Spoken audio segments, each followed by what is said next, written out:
Well, everybody, good afternoon, and thank you for joining me for another video. This is one that has been in my mind for quite some time now, and I threw the idea out there a couple of weeks ago on a video, and there was a lot of positive feedback that comparing my John Deere 830 Industrial to my dad's agricultural John Deere 830 was definitely something that people wanted to see. So that is going to be today's video.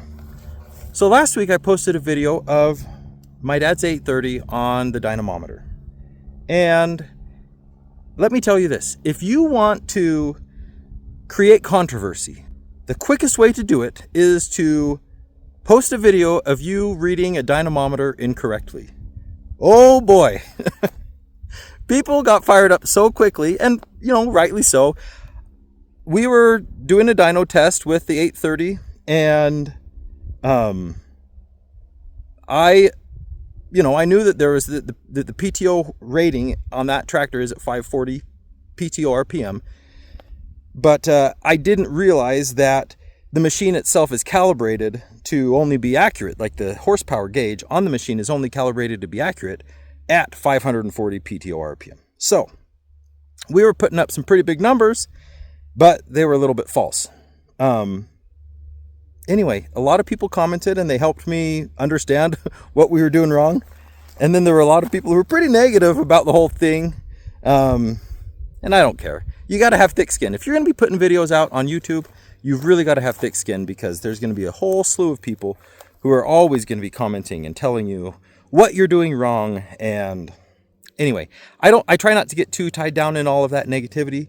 I'm just having to have fun. And so that's kind of the purpose behind the channel, is have fun. And so I hope that people watching the video can do that. Have fun. And we're all learning together. So with that out of the way, let me show you the differences between these two tractors and give you a little bit of backstory. I know a lot of you have probably seen the previous videos where we pulled these out of fields and out of a barn, a couple years back. But I'll catch everybody up so that we're all on the same page. So this 830 Industrial, just a quick backstory on it. I pulled this out of a field here in Cache Valley, where we are at in northern Utah. I pulled this out of a field, about 40 minutes from where I am today. The tractor had sat outside in an equipment yard for probably 20 years. And luckily it had a canned chicken can, those really short little cans of canned chicken.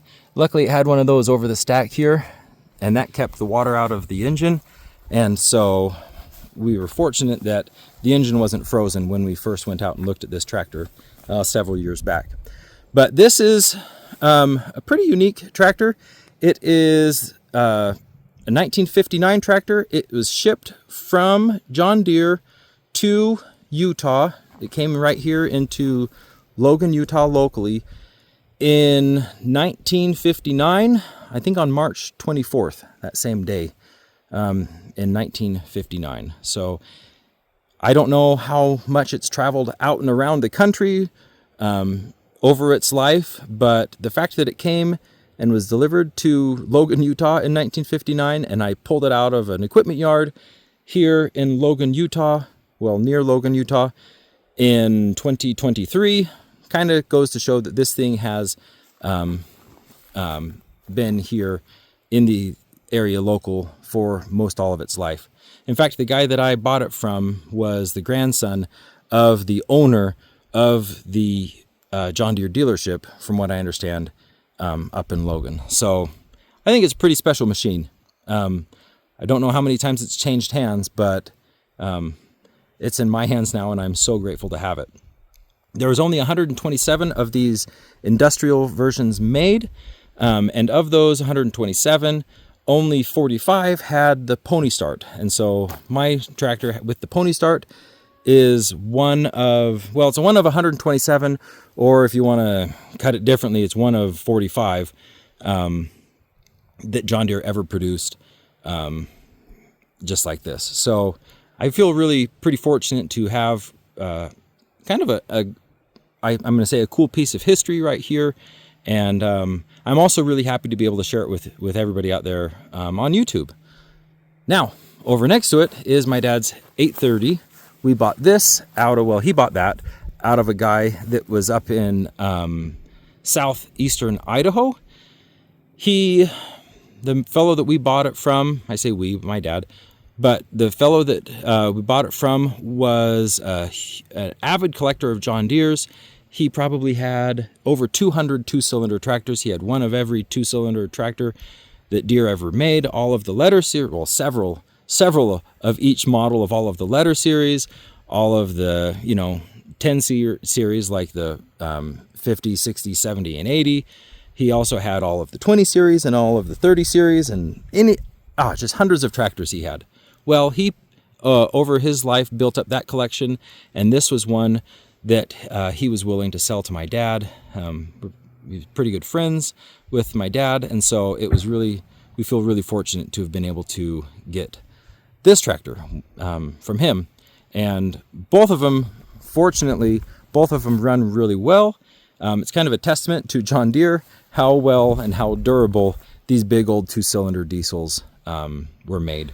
So now, the purpose behind today's video is to kind of give you the differences between the two tractors, do a side-by-side comparison, and I'll try to just kind of show you one feature on my 830 Industrial, and then what it is like, how it's different than what's on the ag version of the same tractor.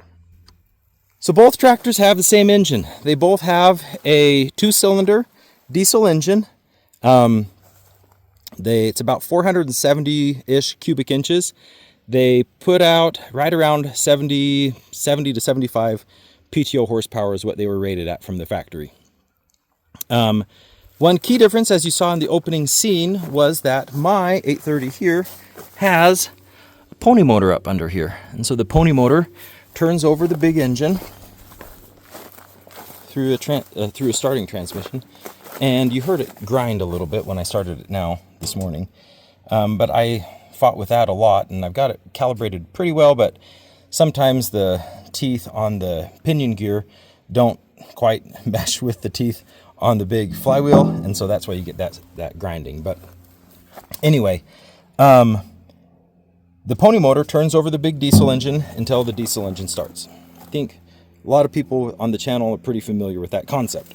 My dad's 830 is an electric start, factory electric start. And so if you look under here, it has back there a big, huge 24-volt electric starter. And that starting motor has enough beef to turn over the engine. Both tractors do have, if you look back here, both tractors do have a compression release. So as you're pushing the starting button on this tractor right there, you pull this down to release the compression, and then once you've built up a little bit of oil pressure, then you let the starting lever go, then you let the decompression release lever go, give it a little gas, and it should pop right off. On my 830 Industrial, the starting motor on this, you got your pony motor. So you have your two levers, compression release right here, and then this is your starting lever, which when you pull this back, it engages and slides that starting gear over into engagement with the ring gear on the flywheel. So then as you're pulling this back, you let this lever go, and then you let that turn over for a few minutes or a few seconds on a hot day like this, and then bump the throttle forward. It injects diesel fuel into the cylinders and it pops right off. So a quick way you can tell, there's a couple of key ways you can see if a tractor is a pony start or a electric start, is your little pony start fuel tank right here that sticks up. So from far away, if you see that little tank sticking up, you know that it's a pony start tractor. Whereas over here, you just have a block off plate. So that's one easy way to see. Another easy way to see is the size of the battery box. This just has a single little 6-volt battery down inside there, if you can see it. I'm battling the sun here. It's getting late in the afternoon. But just one little 6-volt battery in there versus over here on this electric start, you've got two 12-volt batteries right now. I think from the factory, it was actually 4 6-volt batteries packed down under here inside of the battery box. So that's another easy way you can see whether it's an electric start or a pony start. It's got this big battery box under the seat, electric start. And then obviously up there, you got one handle instead of twos. Now, it's an argument as old as time as to which is better, the direct start, direct electric start, or the pony start. People will fight tooth and nail, stating that pony start is better. The other side of people will say, no, whatever, you're always battling with the pony engines, trying to get those things to run. They'll swear that an electric start is better. And in all honesty, I think it's a lot of personal preference, where you're living. There's benefits to both. As you saw in the video, as you saw in the starting scene, it takes, a few seconds to start the electric start tractor, whereas it takes a couple of minutes to start the pony start engine. So I'll let you comment down below which you think is better, electric or pony start. I don't know if I'm going to tell you where my true feelings stand quite yet. Now visually, the very first thing that catches my eye when I first saw the 830 Industrial was this big, huge truck style front wheel. This is, as you can see right down here, it's a motor wheel series of tire. It's a 20-inch, where is it? It's 8.25 by 20 inch. This is a 20-inch. If you can see here, it also has a split rim. These are the safer of the split rims model of rim. But that was the very first thing that ever stood out to me. These big heavy-duty truck style front tires. You could also get the 830 Industrial with more normal looking front wheels, but even then they were still classified as a heavy-duty style front tire. Now, comparing that to the ag version, we've got a 7.5 by 18 inch tire on a JD 1276R rim. So that is the standard front tire that came on the agricultural version of the tractor. Going from the tires over to the axle. Right here, if you look at the front axle on this industrial version, you've got this straight, flat, I-beam style axle right here. Still pivots right in the middle, as you can see. But on the on the ag version, you've got a bowed, kind of arched front axle. Solid all the way around, no I-beam cross section. Not sure why they decided to go with just a solid cross section here versus the I-beam style here, but that is another difference with the front running gear on this tractor. The frame. This is another difference between the two. This frame, as you can see, we have these raised mounting pads or bosses with these threaded holes in the back, and a series also up here in the front, where we've got 4 right here on the sides, 2 here in the front, same thing on this side, 4 here, and then your 4 also back here. So those pads are another distinguishing feature of the industrial version, and those, being built right into the frame, are meant for carrying any sort of load from an implement, a scraper, or even a bumper that they had that you could fit on the front of these tractors for pushing and things like that. So this front frame is a little bit beefier, a little bit heavier, and is a unique piece of equipment on the 830 Industrial. You can see kind of under here just what it looks like. Just a big, solid block of cast iron. Opposed to, right here, the ag version, really pretty basic, streamlined.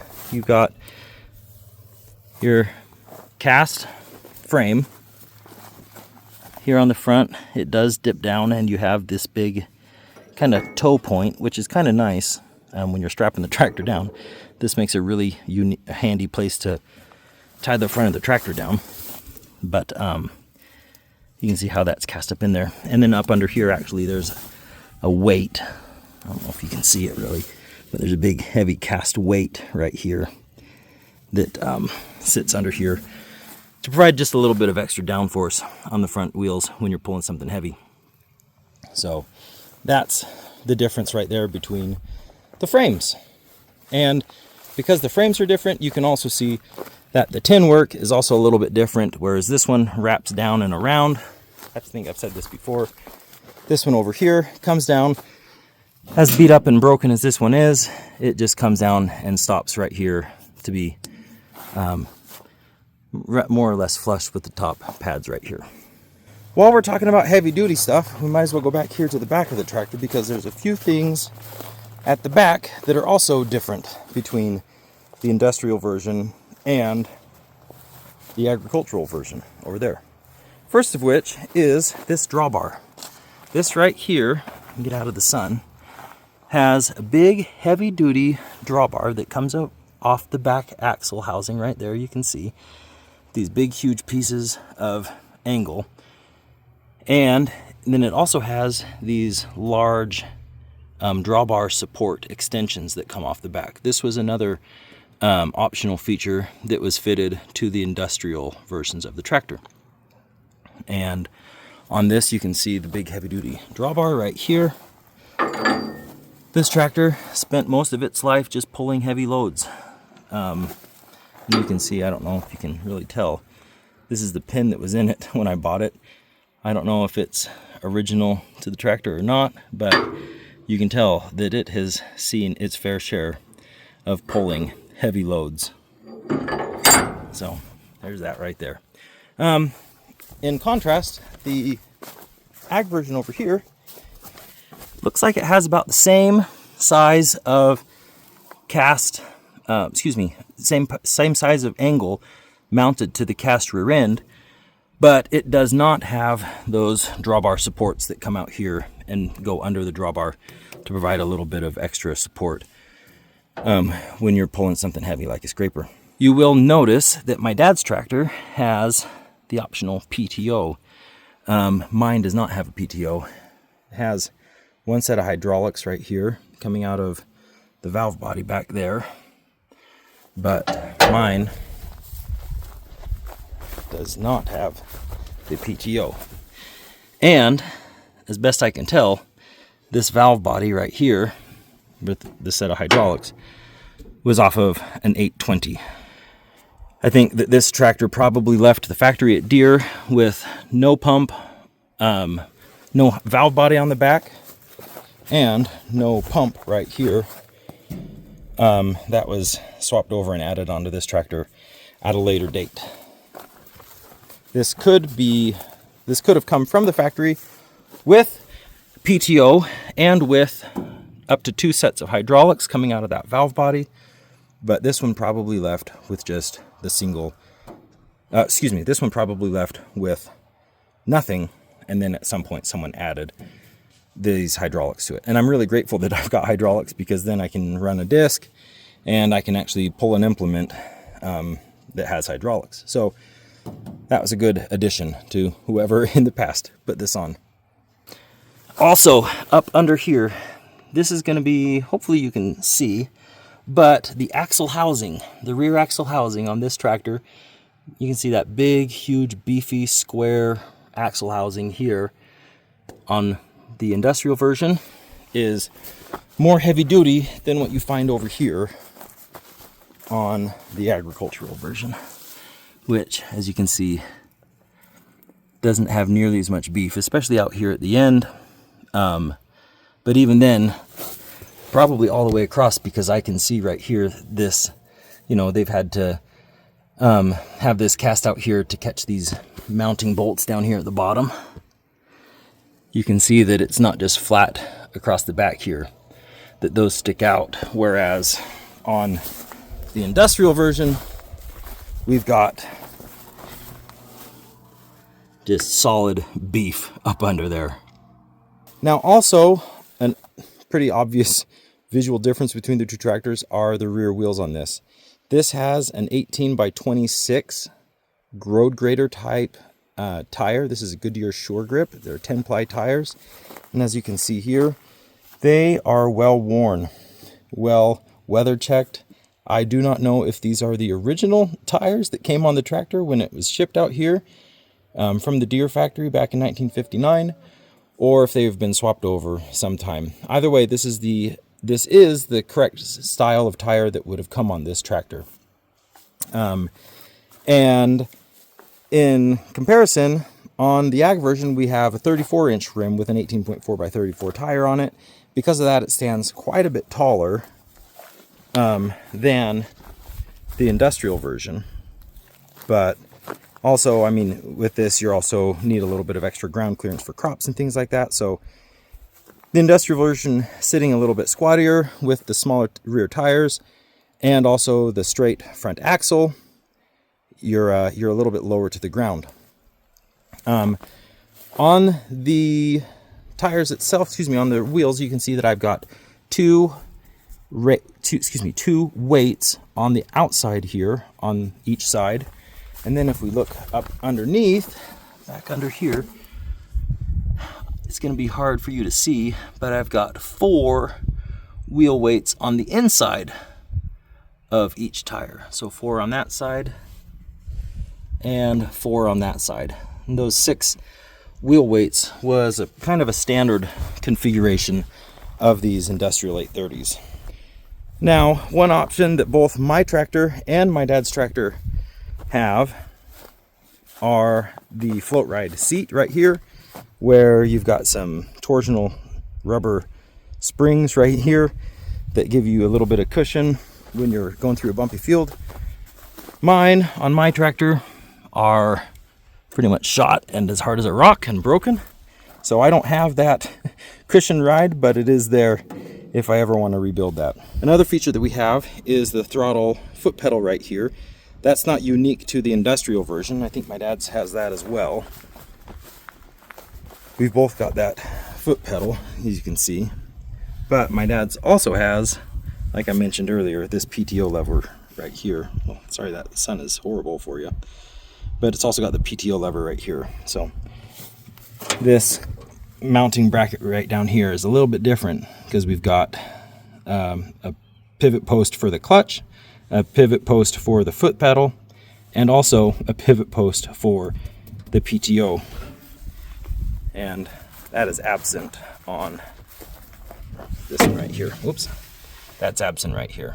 So as we continue to battle the sun here, you can see that both tractors have a 6-speed, 6 forward speeds, and 1 reverse transmission. One option that was available on the industrial versions was a slow kind of creeper first gear.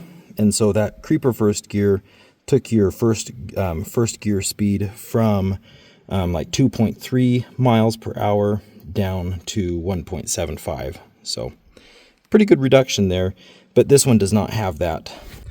I could see that feature being something that you would really want and would really be nice if you were doing something like pulling a scraper or something like that, where you needed that additional torque that comes from that lower gear ratio.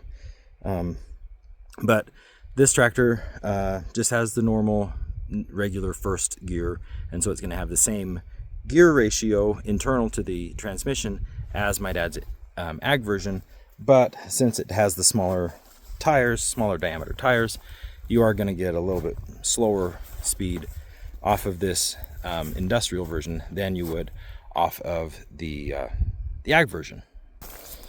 Both tractors came with the optional pre-cleaner, air cleaner up here. On the air cleaner stack, we've got a pre-cleaner right there.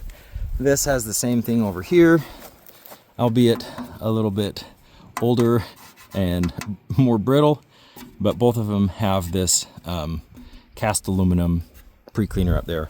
Feeds down in here to a big, huge oil bath air cleaner right here. But that's, just tripped over that. But that is was an option that I think is pretty common, because both of these tractors, and pretty much all of the ones I ever see, have a big pre-cleaner up there. Another option that both tractors have, came from the factory with, is power steering. And if you look right here, you can see this big, huge power steering valve body. And right up here, this is your power steering pump. comes back here through these lines and feeds into here. My power steering works, but it leaks. So that's a project this winter to repair that power steering. My dad has already done that with his. He repaired his power steering the winter that we bought this. He went through his power steering valve box right here and replaced some seals, and now it doesn't leak. But power steering is a very, very nice option that I wish was functional right now on my industrial. Now, the last thing I wanted to talk about and go over is the difference in price and weight between the two tractors. According to the literature that I could find, the ag version of the 830, the base price was $5,140. This is in 1959. My dad's tractor is in 1960. Mine is in 1959. And the base weight, I think is probably the shipping weight, is 7,606 pounds. On the industrial version, the base price is, for an electric start, with the electric start was actually a little bit cheaper than the pony start. The base electric start cost was $5,360 for the industrial electric start. And the base weight for an electric start, because it doesn't have the pony motor, so it's a little bit lighter, is 7,936 pounds. If you add the pony motor to that, the cost goes up from $5,300 and $5,360. It bumps up to $5,500, so $140 more for the for the pony start, and the weight jumps up from 7,936 pounds to 8,096 pounds. So 160 pounds heavier with the pony start than with the electric start. So you compare that, 8,096 pounds is what mine weighed from the factory. My dad's was 7,606 pounds. So it's about, about 500 pounds heavier on the industrial version than on the than on the direct electric start. There are also, let me show you this. This is kind of I looked through the literature and I looked at all of the options that were available, and I put together right here a list of all the options that are fitted on my tractor, and I'll show you that real quick because I think that's pretty interesting too. So hopefully you can see this okay, but this is this option list that I put together that my tractor has. It has the gasoline starting engine option listed right there as, I think, the option code, and then the weight and the cost. And as I mentioned, it adds $140 and $160, and 160 pounds. The other option this has is antifreeze. So if you wanted antifreeze in your tractor, you had to pay $9.40 for it. The tires, as I mentioned on the back, this 18.0 by 26 10-ply road grader tires with the 20-inch front rims was a pretty common option. That there's the option code, I think S53708. That adds 204 pounds and about $700. So that's a pretty sizable increase in price, especially back then in 1959. Power steering, there's your code. Weight adds 99 pounds, and it costs about $140. Your drawbar extensions that I talked about, that was an option on the industrial tractors. It wasn't standard, but it was an option that a lot came with. It adds about 90 pounds, and it costs $21. The float ride seat that mine has, even though it doesn't work, option code E2965, 22 pounds for about $39. This pre-cleaner with the air stack, that's the option that I mentioned. It's going to add 7 pounds, and it's going to cost you $12.25. There's your speed control pedal. That doesn't really add any weight, but it did cost you $12.75. And then here's your rear wheel weights, 12, which is what mine has. This is a standard option configuration from the John Deere literature. 12 rear wheel weights to be used with the 18.0 by 26 inch road grader tires. Option code Y17556. it adds about 1,400 pounds, and it costs you $228. So you add up all of the optional prices and add up all of the optional weight. My tractor, from the factory, as best I can tell, came out at about 9,900 pounds, and the total cost was $6,657.90 without tax. So I looked up what that $6,657.90 cost back then. What's that equivalent to today with all of the changes and changes in cost of living and inflation and things like that? And that 6,700-ish price tag back in 1959 would be the equivalent of about $74,000 today. So for the very biggest tractor that John Deere made back in the day, back in 1959, you could buy that very biggest tractor for $74,000 in today's dollars. I mean, it's pretty kind of crazy to think about, based off of the fact that I have no idea what those massive, huge 4-track John Deere tractors cost now. They've got to be upwards of $500,000. So, but I mean, it's also a much more complicated and technologically advanced machine than these big old 2-cylinder diesels were. That is going to do it for today's video. Thank you so much for sticking around and watching the whole thing. And thank you so much for any comments. Please, if I made any missed any details, or I said anything wrong or misspoke, please drop that down in the comments. Please subscribe. If you're not subscribed, it's free. It doesn't cost you anything, no obligations, but it does help the channel grow. And if you hit the bell when you subscribe, then anytime I drop a new video every week, then you can be alerted to that. And that also helps the channel grow.